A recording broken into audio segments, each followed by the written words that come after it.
ഇന്ന് അനുഗ്രഹം എന്ന് പറയുമ്പോൾ പലരുടെയും ഒരു ചിന്താഗതി ഈ ലോകത്തിലെ നേട്ടം, ഈ ലോകത്തിലെ സമ്പത്ത്, ഈ ലോകത്തിലെ സുഖം, ഈ ലോകത്തിലെ അനുഗ്രഹങ്ങൾ, ഈ ലോകത്തിൻ്റെ അനുഗ്രഹങ്ങളെക്കുറിച്ചാണ് പലരുടെയും ചിന്താഗതി. എന്നാൽ പ്രിയപ്പെട്ടവരെ, ചിലപ്പോഴെങ്കിലും ദൈവം നമുക്ക് നൽകാൻ ആഗ്രഹിക്കുന്ന യഥാർത്ഥമായ അനുഗ്രഹത്തെ കർത്താവ് നമുക്ക് വെളിപ്പെടുത്തി തരും. അതെങ്ങനെയെന്നറിയോ? ചില അനുഗ്രഹങ്ങൾ നമ്മുടെ കാഴ്ചപ്പാടിൽ നമുക്ക് തരാതിരുന്നുകൊണ്ട്.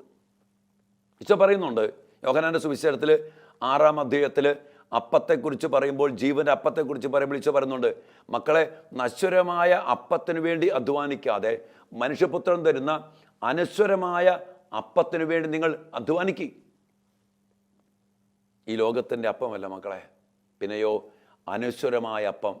ഈശോ നമുക്ക് നൽകാൻ ആഗ്രഹിക്കുന്ന ഏറ്റവും വലിയ അനുഗ്രഹം, ഈ ലോകത്തിൽ വെച്ച് മനുഷ്യ മക്കൾക്ക് ലഭിക്കാവുന്ന ഏറ്റവും വലിയ അനുഗ്രഹം എന്ന് പറയുന്നത് അനശ്വരമായ സ്വർഗജീവിതമാണ്. ഈ അനുഗ്രഹത്തിലേക്ക് നയിക്കുവാൻ വേണ്ടി ഈ ലോകത്തിലെ പല അനുഗ്രഹങ്ങളും കർത്താവ് നമുക്ക് നിഷേധിച്ചേക്കാമെന്ന്. ചിലപ്പോഴൊക്കെ ചില തകർച്ചകളാണ്, ചില രോഗങ്ങളാണ്, ചില വേദനകളാണ് പ്രിയപ്പെട്ട എൻ്റെ ദൈവമക്കളെ നമ്മെ ദൈവത്തോട് ചേർത്ത് നിർത്തുക. ചില വേദനകൾ, ചില രോഗങ്ങൾ, ചില നഷ്ടങ്ങൾ, ഇതൊക്കെ നമ്മെ ദൈവത്തിലേക്ക് ചേർത്ത് നിർത്തിയേക്കാം.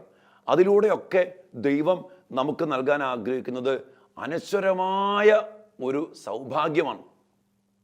അതുകൊണ്ട് തന്നെ ചിലപ്പോഴെങ്കിലും പറയാറുണ്ട്, അതായത് ഗിഫ്റ്റ് പാക്ഡ് ഇൻ പേപ്പർ. ഒരു പേപ്പറിൽ ഒരു നല്ല സമ്മാനം പൊതിഞ്ഞു വച്ചിരിക്കുന്നു.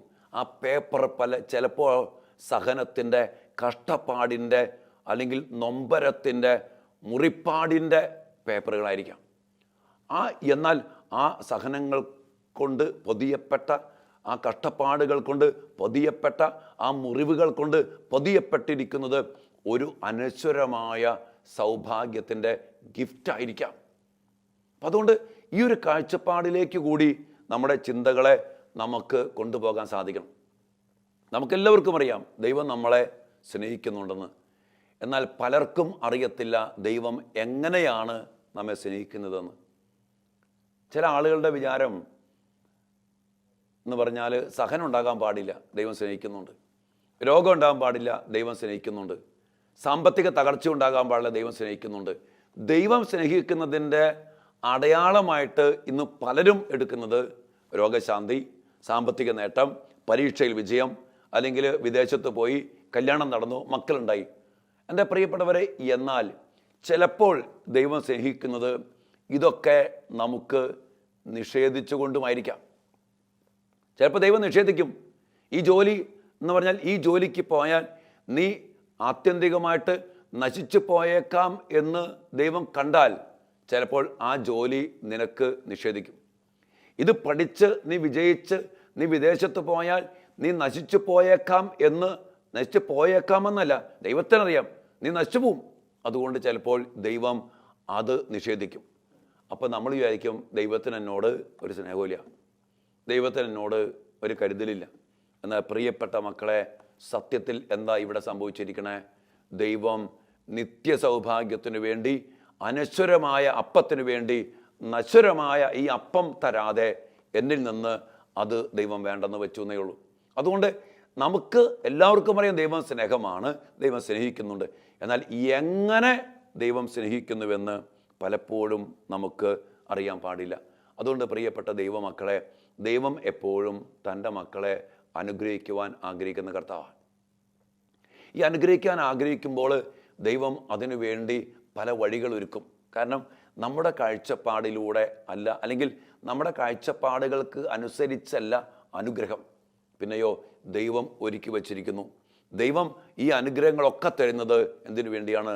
നമ്മെ നിത്യജീവിതത്തിലേക്ക് കൊണ്ടുപോകാൻ. അല്ലാതെ ഇവിടെ കുറേ കാശ് ദൈവം തന്നല്ല, അല്ലെങ്കിൽ കുറേ സമ്പത്ത്, ജോലി, കഴിവ്, ആരോഗ്യം, ഈ ലോകത്തിലെ എല്ലാം തന്നല്ല ദൈവം അനുഗ്രഹിക്കുന്നത്. പിന്നെയോ ചിലതൊക്കെ നിഷേധിച്ചുകൊണ്ടും